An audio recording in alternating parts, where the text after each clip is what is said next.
السلام علیکم ورحمۃ اللہ وبرکاتہ۔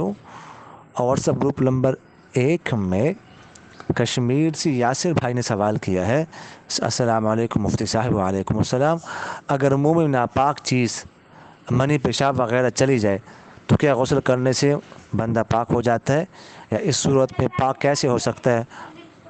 بندے کو کیا کرنا چاہیے اس صورت میں؟ دیکھیں، کوئی ناپاک چیز چلی جائے، منہ میں ہو یا کسی جسم کسی اور حصے پر ہو یا کپڑے پر ہو، تو اس کو دھونے سے وہ جگہ پاک ہو جاتی ہے۔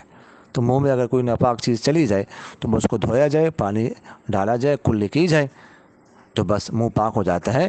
اس کے لیے غسل کرنے کی ضرورت نہیں ہے، ٹھیک ہے؟ یہ نہیں ہے کہ اس میں اس کو جنابت لاحق ہو گئی اور پورا جسم اس کا ناپاک ہو گیا، اب غسل کرنا پڑے گا، نہیں۔